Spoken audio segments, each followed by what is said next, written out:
அனைவருக்கும் வணக்கம். மீண்டும் ரஜீவன். இந்த வீடியோ ஆரம்பிக்கிறதுக்கு முன்னால் உங்கள்ட்ட ஒரு முக்கியமான விஷயத்தை சொல்ல வேணும்.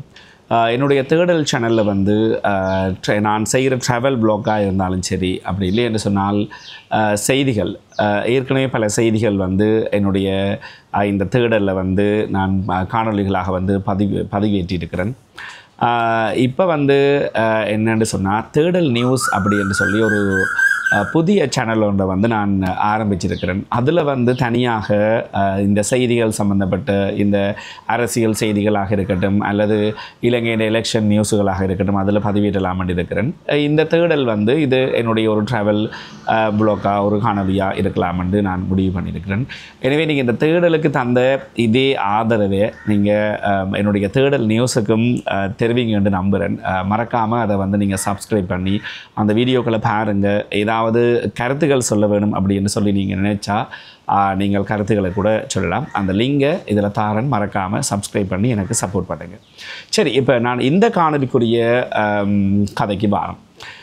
இந்த காணொலி என்னத்துக்காக என்று சொன்னால், இலங்கையில் பாஸ்போர்ட் எடுக்கிறது அப்படி என்ற ஒரு விஷயம் இலகுவான விஷயமா அப்படி இல்லை கஷ்டமான விஷயமா அப்படின்னு சொல்லி பார்த்தா, சிலருக்கு அது ரொம்ப ஈஸியாக இருந்திருக்கு, சிலருக்கு ரொம்ப கஷ்டமாக இருந்திருக்கு. இப்போ அந்த ஈஸி என்று சொல்கிறது முந்தி பார்த்தீங்கன்னு சொன்னால் 1 day சர்வீஸ் இருந்தது. இப்போ காலையில் போனால் பின்னேரம் எப்படியாவது பாஸ்போர்ட் எடுத்துகிட்டு வந்துடலாம். 5 மணியோ 6 மணிக்கோ அந்த ஆஃபீஸ் போட்டுறதுக்குள்ள எடுத்துக்கொண்டு வந்துடலாம். சரி, ஆனால் முந்தி எப்படின்னு சொன்னால் காலையில் நீங்கள் ஒரு 4 மணி 5 மணி, பலர் 3 மணி 2 மணிக்கே போய் லைனில் நின்று அதுக்கு பிறகு டோக்கன் எடுத்து பாஸ்போர்ட் எடுத்துருக்குறாங்க. அதுக்கு பிறகு அதை இலகுவாக்குறதுக்கு என்று சொல்லி 24 hour சர்வீஸ், இந்த 24 மணி நேர சேவை வந்தது. இந்த 24 மணி நேர சேவை எப்படி இயங்குது, என்னுடைய சொந்த அனுபவத்தையே நான் இந்த இடத்துல உங்களுக்கு நான் சொல்ல இருக்கிறேன். இந்த 24 மணி நேர சேவையில் சில சமயம் 23 மணி நேரம் கூட எடுக்கலாம் உங்களோட கைக்கு பாஸ்போர்ட் பாரத்துக்கு. எனக்கு இப்போ நான் அப்படின்னு சொன்னால் காலையில் ஒரு 5 மணிக்கு அந்த ஆஃபீஸ் என்ட்ரன்ஸுக்கு போயிருந்தேன். நான் பாஸ்போர்ட் கிடைக்க பின்னேரம் 5 மணி கூட இல்லை, அப்படின்னா 12 hours இருந்திருக்கும். எனக்கு கிடைக்கக்குள்ளே பாஸ்போர்ட் கிடைக்க 8:45 அப்படி என்று பார்த்தா கிட்டத்தட்ட 12-15 மணித்தியாலத்துக்கு மேலே எடுத்திருக்கு. ஆனால் இந்த 15 மணித்தியாலம் எனக்கு எடுக்கும்போது என்னோட நின்ற ஆக்கள் சில பேர் சொல்லியிருந்தாங்க, அதுக்கு முதல்லையும் கொடுத்த ஆக்கள் அதைக்கும் பிறகு அவங்களுக்கு கொடுத்த டைம் கிட்டத்தட்ட 23 மணித்தியாலமாக வந்திருக்குது. அதாவது அடுத்த நாள் மறுநாள் காலையில் 5 மணிக்கு பாஸ்போர்ட் எடுக்கலாம்னு சொல்லி அங்கே இருந்த அந்த அதிகாரிகள் சொல்லியிருக்கிறாங்க. சரி, இந்த பாஸ்போர்ட் நடைமுறையில் இப்போ புலம்பெயர்ந்த ஆக்கள், குறிப்பாக புலம்பெயர்ந்த தமிழர்கள் பலர் இன்னும் இலங்கை பாஸ்போர்ட்டில் தான் இருக்கிறீங்க. ஒரு சிலர் அந்தந்த நாட்டு சிட்டிசன் எடுத்துருக்கிறீங்க. ஆனால் பலர் இப்போவும் ஸ்ரீலங்கன் பாஸ்போர்ட் இருக்கிறீங்க. பாஸ்போர்ட் எடுக்கிறதுக்காக இங்கே போகிறோம் நீங்கள். சரி, இப்போ போகும்போது 1 day சர்வீஸில் பாஸ்போர்ட் எடுக்கிறதா இருந்தால் முக்கியமான பல விஷயங்களை தெரிஞ்சு வச்சுக்கொள்ளுங்க. அப்ளிகேஷன் ஃபார்ம் சரி வேறு நீங்கள் அதை ஃபில் பண்ணியிருக்க வேண்டும். ஒரு எழுத்து பிழை இருந்தாலோ அல்லது அதில் இருக்கிற விடயங்கள் தெளிவில்லாமல் இருந்தாலோ பிரச்சனை இருக்குது. இது முதலாவது. அடுத்தது உங்களுடைய பர்த் சர்டிஃபிகேட். உங்களோட பர்த் சர்டிஃபிகேட் சில சமயம் 6 மாதத்துக்கு, அதாவது நீங்கள் அப்ளை பண்ணி எடுப்பீங்க தானே, இந்த 100 ரூபா கட்டி கச்சேரியில் எடுக்கிற பர்த் சர்டிஃபிகேட் காப்பி 6 மாதத்துக்கு உள்பட்டதாக இருந்தால் நல்லது. ஏன்னா சில ஆஃபீஸர் அதை 6 மாதத்துக்கு உள்ளே என்று பார்க்கணும், சிலர் அதை பெருசாக கணக்கெடுக்கிறே இல்லை. அதனால் இது 2 மாதிரி செயல்பட இருக்குது. அதனால் நீங்கள் எதுக்கும் 6 மாதத்துக்கு உள்ளே இருக்கிற பர்த் சர்டிஃபிகேட்னா உங்களுக்கு இலகுவாக இருக்கும். இது பர்த் சர்டிஃபிகேட் இருக்க வேணும், அதே நேரத்தில் அப்ளிகேஷன் ஃபார்ம் இருக்க வேணும். நான் என்ன செஞ்சேன்னு சொன்னால், என்னுடைய தமிழில் இருந்த பர்த் சர்டிஃபிகேட்டை ஆங்கிலத்தில் ட்ரான்ஸ்லேட் பண்ணி கொண்டு போனால் அந்த ட்ரான்ஸ்லேட் பண்ணி கொண்டு போன கோப்பியை அவங்க கணக்கெடுக்கவே இல்லை. ஆனால் சில சமயம் உங்களுக்கு நேரம் சரியில்லை அப்படி என்று சொன்னால் கண்டிப்பாக உங்கள்கிட்ட ட்ரான்ஸ்லேஷன் கோப்பியை கேட்க வாய்ப்பு இருக்குது. அதனால் எதுக்கும் ஒரு ட்ரான்ஸ்லேஷனை எடுத்து கையில் கொண்டு போங்க. இதுக்கு அடுத்தது நீங்கள் ஃபோட்டோ எடுத்து ஸ்டூடியோ மூலமாக நீங்கள் அப்ளை பண்ணியிருப்பீங்க, ரைட்? அப்ளைன்னா அந்த அப்பாயின்மெண்ட் வச்சுருப்பீங்க. அந்த அப்பாயின்மெண்ட் நீங்கள் வச்ச உடனே உங்களோட ஃபோனுக்குள்ளால் அப்பாயின்மெண்ட் வச்ச உடனே உங்களுக்கு ஒரு SMS வரும். அதாவது இப்போ நீங்கள் கொடுத்த டேட்டில் இருந்து இப்போ இன்றைக்கு நீங்கள் செஞ்சீங்கன்னா இதுலேருந்து ஒரு 6 மாதம் கழிச்சு தான் அந்த அப்பாயின்மெண்ட் டேட்டே வரும். அந்த எஸ்எம்எஸ்ஸை நீங்கள் அங்கே இருக்கிற ஆஃபீஸர்கிட்ட வந்து நீங்கள் காட்ட வேண்டி வரும். அதே நேரத்தில் அந்த அவங்க தார துண்டு அந்த பிரிண்ட் அவுட் பண்ணி தருவாங்க தானே, அந்த கியூஆர் கோட் பார் கோட் எல்லாம் போட்டு ஸ்டூடியோவால் அந்த துண்டு இருக்க வேணும். அது சில சமயம் பிளாக் அண்ட் ஒயிட்டில் இருந்தால் அந்த நிற்கிற ஆஃபீஸரை பொறுத்து உங்களுக்கு பிரச்சனை இருக்குது. அது கலரில் இருக்கணுமென்று அதில் இருக்கிற ஆஃபீஸர் எதிர்பார்க்குறார். ஆனால் எனக்கு வந்து பிளாக் அண்ட் ஒயிட்டில் தான் இருந்தது. பயந்து கொண்டு கிட்ட போனான். எனக்கு பக்கத்தில் இருந்த கவுண்டர் பார்த்தினான், அது கலரில் இல்லை என்று சொல்லி பிரச்சனை பண்ணி கொண்டு இருந்தவங்க. ஆனால் எனக்கு அது ஈஸியாக முடிஞ்சுது. அப்போ முதலாவது வந்து உங்களோட அப்ளிகேஷன் ஃபார்ம், ரெண்டாவது வந்து நான் சொன்ன மாதிரி உங்களோட பர்த் சர்டிஃபிகேட், அதே சமயத்தில் அதனுடைய ட்ரான்ஸ்லேஷன், ஸ்டூடியோவில் உங்களுக்கு தார அந்த கியூஆர் கோட்டில் துண்டு. மூன்றாவது வந்து மூன்றாவதா நாலாவது சரி, அடுத்தது என்னென்னு சொன்னால் மிக முக்கியமான ஒரு விஷயம், நீங்கள் ஐடென்டி கார்டு மாற்றி இருந்தால், இப்போ சில சமயம் உங்கள்கிட்ட பழைய ஐடென்டி கார்டு இருந்தால் அதை வந்து புது கார்டுக்கு மாற்ற சொல்கிறாங்க. ஆனால் சிலர் வந்து பழைய ஐடென்டி கார்டுடைய பாஸ்போர்ட் எடுத்துகிட்டு வந்திருக்கிறாங்க. அதான் சொல்கிறேன், நிற்கிற ஆஃபீஸருண்ட அல்லது உங்களோட ஃபைலை பார்க்குற ஆஃபீஸருண்ட தன்மையை பொறுத்து தான் எல்லாமே இருக்குது. அப்படி ஒருவேளை நீங்கள் வந்து புது ஐடென்டி கார்டு எடுத்திருந்தால் அந்த பழைய ஐடென்டி கார்டிலேருந்து புது ஐடென்டி கார்டுக்கு மாறேக்க உங்களுக்கு ஒரு துண்டு தந்திருப்பாங்களே, அந்த துண்டு அந்த பேப்பர் மிக முக்கியமானது. ஏன்னு சொன்னால் அந்த பேப்பர் இல்லை என்று மட்டுமே எனக்கு எக்ஸ்ட்ரா 2 மணித்தியாலம் எடுத்திருக்கு. அந்த பேப்பருக்குரிய வேலிடேஷன் செஞ்சு வெரிஃபிகேஷன் செஞ்சு அதுக்கு எனக்கு 2 மணித்தியாலம் எடுத்திருக்கு. சரி, அப்போ இது முடிஞ்சது. நான் வந்து ஒரு டியூவல் சிட்டிசன், இரட்டை பிரஜா உரிமை வச்சிருக்கிறேன். அப்போ இந்த டியூவல் சிட்டிசன் வச்சுக்கொண்டு ஸ்ரீலங்கன் பாஸ்போர்ட்டை எடுக்க போகக்குள்ளே நான் பழைய பாஸ்போர்ட்டை கண்டிப்பாக கொண்டு போக வேணும். பழைய பாஸ்போர்ட் நீங்கள் லைஃப்பில் எடுக்காட்டி பிரச்சனை இல்லை. எடுத்திருந்தால் பழைய பாஸ்போர்ட்டுன்ற சிஸ்டம் எல்லாமே அவங்களோட கம்ப்யூட்டரில் இருக்குது. அதில் இருக்கிற பழைய ஐடென்டி கார்டு நம்பரை அழித்து உங்களுடைய புது ஐடென்டி கார்டு, இந்த 1900 என்று துவங்குகிற ஐடென்டி கார்டு நம்பரை அதில் வந்து ஃபீட் பண்ணுவாங்க. இந்த இடைவெளிக்குள்ள இன்னொரு முக்கியமான விஷயம் இருக்குது. நீங்கள் இங்கே இருந்து ஒரு அகதி வெளிநாட்டுக்கு போயிருந்தால், வெளிநாட்டில் அகதி கோரிக்கையை விடுத்த ஒரு நபராக இருந்தால் உங்களுக்கு இருக்கிற சிக்கல் என்னென்னு சொன்னால், உங்களோட பாஸ்போர்ட் வந்து பிளாக் லிஸ்ட்டில் போடப்படும். இந்த பிளாக் லிஸ்ட்டில் போடப்பட்ட பாஸ்போர்ட்டை, அதாவது உங்களோட பழைய பாஸ்போர்ட் நம்பர், உங்களோட பேர், உங்களோட ஐசி எல்லாமே பிளாக் லிஸ்ட் என்ற ஒரு ஃபைல் ஒன்று வச்சுருக்கணும். அதில் போடப்பட்டிருக்கும். அதை கிளியர் பண்ணுறதுக்கு அடுத்த 2 மணித்தியாலம் எக்ஸ்ட்ரா எடுக்கும். சில சமயம் பிளாக் லிஸ்ட்டில் போடையிலையண்டா அதை பற்றி பிரச்சனை இல்லை. ஆனால் என்னுடைய பேர் வந்து பிளாக் லிஸ்ட்டில் இருந்தது. ஆனால் நான் பயணம் போய்க்க ஸ்ரீலங்கன் பாஸ்போர்ட் பயன்படுத்தலை. ஆனால் அப்படி இருந்தும் எப்படி என்னுடைய பாஸ்போர்ட் பழைய ஸ்ரீலங்கன் பாஸ்போர்ட் பிளாக் லிஸ்ட்டுக்கு போனதுன்னு சொல்லி எனக்கு தெரியாது. அந்த பிளாக் லிஸ்ட்டுக்கு எக்ஸ்ட்ராவாக 2 மணித்தியாலம். சரி, அப்போ முதலாவது 2 மணித்தியாலம் நான் சொன்ன அந்த ஐடென்டி கார்டு மாற்றின கோப்பி இல்லை என்ற ஒரு காரணத்துக்காக அடுத்த 2 மணித்தியாலம் இந்த பிளாக் லிஸ்ட்டை கிளியர் பண்ணுறதுக்கு. இதை ரெண்டையுமே நீங்கள் தவிர்க்கலாம்.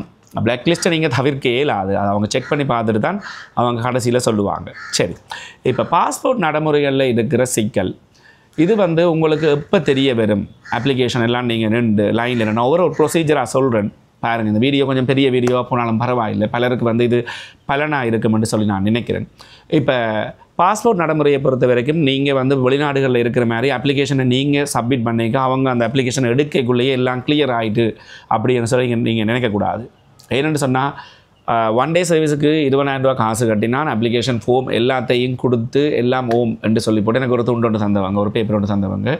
அதாவது பாஸ்போர்ட்டை ரிசீவ் பண்ணுறதுக்கு 6 ஹவர்ஸில் வாங்க, 5 ஹவர்ஸில் வாங்கன்னு சொல்லுவாங்க. ரைட், இப்போ பாஸ்போர்ட்டை ரிசீவ் பண்ண போய் நீங்கள் அந்த ஹோலுக்குள்ளே போய் இருப்பீங்க. உங்களோட பேரை காணையில், உங்களோட நம்பரை காணையில் என்று யோசிச்சு கொண்டு இருக்கிற டைமில் கடைசியாக தான் உங்களுக்கு தெரிவிப்பாங்க.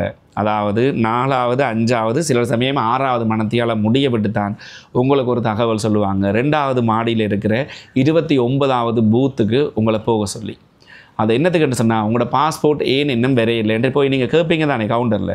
அப்போ அவங்க சொல்லுவாங்க, இல்லை அங்கே போய் ஒருக்கா செக் பண்ணிவிட்டு வாங்க உண்டாது. நீங்களாக போய் கேட்டால் தான் அது வருமா? சில சமயம் அறிவிப்பாங்க, பெரும்பாலும் நீங்கள் கேட்குறது நல்லது. அங்கே போய் நீங்கள் அந்த ஃபைலுகளில் பார்த்தா சில சமயம் உங்களோட அப்ளிகேஷன் அங்கே இருக்கும், பெண்டிங்கில் இருக்கும். அதாவது பாஸ்போர்ட் பிரிண்ட் பண்ணுற இடத்துக்கு போய் பிரிண்ட் பண்ணுறவர் பிரிண்ட் பண்ணாமல் அதை ரிஜெக்ட் பண்ணி அனுப்பியிருப்பார். அதில் ஏதாவது கையெழுத்தில் ஏதாவது ஒரு சின்ன மிஸ்டேக் விட்டுருப்பீங்க, அப்பாண்ட பேரில் ஏதாவது ஒரு எழுத்து பிழையாக இருக்கும், ஏதோ ஒன்று பிழையாக இருக்கும். அதை உங்களுக்கு அறிவிக்காமல் அந்த ஃபைலை வந்து கிடப்பில் போட்டிருப்பாங்க, நீங்கள் வந்து கேட்கும் வரைக்கும். அதுக்கு பிறகு நீங்கள் 6 மணித்தியாலம் கழித்து ஐயோ இந்த பாஸ்போர்ட்டை காணையில் இந்த பேப்பரை காணையில் என்று சொன்னதுக்கு பிறகு அதில் இருக்கிற ஆஃபீஸர் அதெல்லாம் எடுத்து பார்த்துட்டு திருப்பி உங்கள்கிட்ட இன்னொரு கையெழுத்து வாங்குவார். அந்த கையெழுத்து வாங்கினதுக்கு பிறகு தான் அடுத்த 6 மணித்தியாலம் எடுக்கும் பாஸ்போர்ட் பிரிண்டிங்குக்கு உங்களோட இது போகிறதுக்கு. அப்படி பல சிக்கல்கள் இருக்குது. அப்போ அப்ளிகேஷனை நாங்கள் கொடுத்துட்டோம்னு சொல்லி நீங்கள் நிம்மதியாக இருக்க இயலாது. சரிதானே? சரி, அப்போ இப்படியெல்லாம் விஷயங்கள் இருக்குது. அதை வந்து நீங்கள் கொஞ்சம் கருத்தில் கொள்ளுங்கள். ஏன்னா நீங்கள் அவசரமாக சில பேர் வந்து ஏர்போர்ட்டால் வந்து இறங்கி உடனே சூடாக ஓடுவாங்க. பத்திரமுல்லைக்கு பாஸ்போர்ட் எடுத்துகிட்டு தான் நாங்கள் யாழ்ப்பாணத்துக்கு வேறு மாவட்டத்துக்கு போகிறோம்னு சொல்லி இப்படி இருக்கிற சிக்கல்களை தெரிஞ்சு வச்சுக்கொள்ளுங்க. இதுலேயும் வந்து பார்த்தீங்கன்னு சொன்னால் அவங்களோட 24 hours சர்வீஸில் வந்து நான் ஏற்கனவே எடுத்து வச்சுருந்த வீடியோக்களை இதோடு இணைக்கிறேன். இப்போ முதலாவது பத்திரமுல்லைக்கு போன உடனேயே என்ன செய்கிறாங்கன்னு சொன்னால் ஒரு கதிரையில் வந்து முந்தி வந்து லைனில் நிற்கிறது தானே, அந்த லைன் இல்லாமல் செஞ்சு உங்களை வந்து அங்கே கதிரைகளில் உட்கார வைக்கிறாங்க. அதாவது மொத்தம் வந்து அது 15 மாடி கட்டிடம். முந்தி வந்து ஒரு மாடியில் மட்டும்தான் 2வது ஃப்ளோரில் மட்டும்தான் பாஸ்போர்ட்டுக்கு இருந்தது. 3வது ஃப்ளோர் ஃபர்ஸ்ட் ஃப்ளோரெல்லாம் வேறு இதுகளுக்கு இருந்தது. இப்போ அங்கே என்ன செய்கிறாங்கன்னு சொன்னால் எல்லா ஃப்ளோர்லேயுமே ஆட்கள் தான் இருக்கிறாங்க. அதாவது இந்த பாஸ்போர்ட்டுக்கு போகிற ஆக்கள், ஐடென்டி கார்டுக்கு போகிற ஆக்கள், இந்த ஃப்ளோர் ஃபில்லுன்னு சொன்னால் அதுக்கு அடுத்த ஃப்ளோரில் போய் இருக்கிறாங்க. சரி, இப்போ விஷயத்துக்கு வர முதலாவது என்ட்ரன்ஸில் உங்கள் என்ன நடக்குதுன்னு சொன்னால் உங்களோட அப்ளிகேஷனை ஒரு இடத்துல சரி பார்க்கப்படுது. அது ஒரு போலீஸ் உத்தியோகத்தர் அதில் இருந்து என்ன செய்கிறாருன்னு சொன்னால் நீங்கள் ஃபோனுக்களால் வச்ச அப்பாயின்மெண்ட்டை வந்து கேன்சல் பண்ணுறாரு. நீங்கள் ஃபோனுக்களால் அப்பாயின்மெண்ட் வச்சா அது 6 மாதம் கழித்து வர்றது தானே. அந்த அப்பாயின்மெண்ட்டை கேன்சல் பண்ணி அதில் ஒரு சீல் ஒன்று அடிப்பார். ரைட், அந்த சீலை அடித்து அவர் கையெழுத்து வச்சதுக்கு பிறகு அதவளத்தையும் கொண்டு போய் நீங்கள் இன்னொரு இடத்துல லைனில் நிற்க வேண்டி வரும் உள்ளுக்குள்ள. இது என்னத்துக்குன்னு சொன்னால் டோக்கன் எடுக்கத்தான் நிற்கிறமென்று நெச்சுக்கொண்டு நீங்கள் நிற்பீங்க. அது டோக்கன் எடுக்கிறதுக்கு இல்லை, டோக்கன் எடுக்கிறதுக்கு ஆயத்தப்படுத்துறதுக்காக உங்களை வேறு இன்னொரு லைனில் அங்கே கொண்டு நிப்பாட்டிவிடும் அல்லது ஒரு ஹோலுக்குள்ளே இருக்க வைப்பினோம். அங்கே இருந்து தான் உங்களை 1வது மாடி அல்லது 2வது மாடிக்கு டோக்கன் எடுக்கிறதுக்கு அனுப்பிவிடும். இதில் வந்து சாதாரண சர்வீஸ், 1 day சர்வீஸ் என்ற சர்வீஸுகளை பிரிக்கணும். அப்போ நீங்கள் சாதாரண சேவையாக இருந்தாலும் அதில் போய் அப்ளிகேஷனை கொடுத்துட்டு போகிறீங்க. 1 day சர்வீஸ் என்றாலும் டோக்கன் வந்து 2ஆக இந்த இடத்துல வந்து பிரியுது. சரி, இப்போ டோக்கனை எடுத்தாச்சு. டோக்கனை எடுத்ததுக்கு பிறகும் சரி எல்லாம் முடிஞ்சதுன்னு பார்த்தா அந்த டோக்கன் நம்பரை கூப்பிடும் வரைக்கும் நீங்கள் வெயிட் பண்ணி கொண்டு இருக்கணும். ஏன்னு சொன்னால் டோக்கன் நம்பரை கூப்பிடுறதுக்கு வெயிட் பண்ணுற கேப்புகளில் தான் உங்களுக்கு அதாவது உங்களோட பாஸ்போர்ட்டில் என்னென்ன பிரச்சனை இருக்குன்னு தெரிய வரும். அப்போ உங்களோட பாஸ்போர்ட் அப்ளிகேஷன் முதல்ல அப்பாயின்மெண்ட்டை கேன்சல் பண்ணுறதுக்கு அந்த இடத்துல செக் பண்ணப்படுது, டோக்கனுக்கு அனுப்புறதுக்கு முதல்ல செக் பண்ணப்படுது, அதே நேரத்தில் டோக்கன் எடுக்கிற இடத்த செக் பண்ணப்படுது. இவ்வளோ இடத்தையும் செக் பண்ணியும் அப்ளிகேஷன் பிழைக்க வாய்ப்பு இருக்குது. டோக்கன் எடுத்ததுக்கு பிறகு என்ன செய்கிறாங்கன்னு சொன்னால் ஃபிங்கர் பிரிண்ட்டுக்கு அனுப்புகிறாங்க. இந்த ஃபிங்கர் பிரிண்ட் என்னதுக்கு எப்படி வருதுன்னு சொன்னால் ஃபிங்கர் பிரிண்ட்டை கொடுத்துட்டு உடனடியாக நீங்கள் வந்து காசு கட்டுற இடத்துக்கு போகிறீங்க. இவ்வளோ ப்ரொசீஜருக்குமே கிட்டத்தட்ட உங்களுக்கு ஒரு 3 தொடக்கம் 4 மணித்தியாலம் எடுத்துடும். சரி, அப்போ காசு கட்டைக்கையும் சரி ஃபிங்கர் பிரிண்ட் எடுக்கையும் சரி உங்களோட அப்ளிகேஷனில் ஏதாவது பிழை இருந்தால் தெரிய வராது. காசு கட்டின உடனே நீங்கள் நினைப்பீங்க ஓகே அப்ளிகேஷன் கொடுத்துட்டேன் எல்லாம் சரி பார்த்து எடுத்துட்டேன்ட்டு. இல்லை, சரி பார்த்து எடுக்க இல்லை. இவ்வளோ ஆஃபீஸரும் இந்த 3-4 இடத்துல செக் பண்ணுற ஒவ்வொரு ஆஃபீஸரும் உங்களோட பேப்பர்கள் சரியாக இருக்கா, நான் சொன்ன பேப்பர்கள் அப்ளிகேஷன் ஃபார்ம், பர்த் சர்டிஃபிகேட், அதே மாதிரி ஸ்டூடியோவில் தந்த பேப்பர் அது இது இருக்காண்டு எல்லாத்தையும் செக் பண்ணி பார்ப்பினோம். ஸ்பெல்லிங் சரியாக இருக்காண்டு பாஸ்போர்ட் பிரிண்ட் பண்ணுறவர் தான் செக் பண்ணி பார்க்க போகிறார். அதுக்கு பிறகு அதாவது ஸ்பெல்லிங் எல்லாமே சரியாக இருந்து, கையெழுத்துகள் சரியாக இருந்து, டிரான்ஸ்லேஷன் சரியாக இருந்து எல்லாமே சரியாக இருந்தால் பாஸ்போர்ட் பிரிண்ட் பண்ணி வரும். நீங்கள் வெயிட் பண்ணி எடுத்துக்கொண்டு போகலாம். அதுக்கு பிறகு அப்படி இல்லைன்னு சொன்னால் நீங்கள் திருப்பி ரிஜெக்ட் பண்ணி ரீஅப்ளை பண்ண வேண்டி வரும். கிட்டத்தட்ட 15 மணித்தியாலங்கள் கழித்து இந்த பாஸ்போர்ட் வந்து இந்த கையில் கிடச்சிது, ஸ்ரீலங்கன் பாஸ்போர்ட். ஆனால் பாஸ்போர்ட்டுக்கு உள்ளே பார்த்தா ரொம்ப அழகாக தான் இருந்தது. பேஜஸ் எல்லாம் பார்த்தீங்கன்னு சொன்னால் இந்த பேஜஸ் ஏற்கனவே பலரும் இந்த பேஜஸை அவங்களுக்கு காட்டியிருக்கிறாங்க யூடியூப் வீடியோ வாயிலாக. அதனால் இந்த பேஜஸை ஃபுல்லாக அவங்களுக்கு காட்டி உங்களோட நேரத்தை வந்து நான் வீணடிக்க விரும்பல.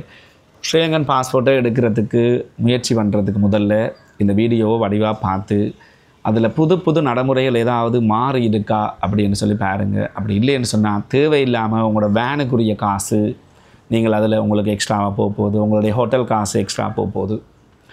அதே சமயத்தில் சின்ன பிள்ளைகளோட போகிற ஆட்கள் கொஞ்சம் அவதானமாக இருக்கணும். என்னென்னு சொன்னால் நீண்ட நேரம் காத்திருக்க வேண்டி வரும். இப்போ உள்ளே வந்து வாஷ்ரூமாக இருக்கட்டும் சரி, கேன்டீன் எல்லாமே இருக்குது. எல்லாமே இருந்தாலும் அது ஒரு ஆஃபீஸ், அதில் வந்து நீங்கள் காத்திருந்தே ஆக வேணும். ஏன்னு சொன்னால் எப்போ உங்களோட ஃபைலை எந்த டைமில் கூப்பிடுவாங்க என்ன செய்வாங்கன்னு உங்களுக்கு தெரியாது. என்றபடியாக நீங்கள் எப்படியுமே அந்த இடத்துல கொடுத்துட்டு திருப்பி போக இயலாது. நான் கொடுத்துட்டு போய் திருப்பி அதாவது ஒரு ஈவினிங் ஒரு விடிய 5 மணிக்கு போனான், மத்தியானம் 2 மணிக்கு என்னுடைய ஃபைல் வந்து உள்ளுக்கு போனது. 5 மணிக்கு வந்து 6 மணிக்கு செக் பண்ணி பார்த்தேன், வேறே இல்லை. திருப்பி போயிட்டு வந்து 8:45 தான் கையில் இந்த பாஸ்போர்ட் எடுத்தேன். ரெண்டபடியாக தான் சொல்கிறேன்.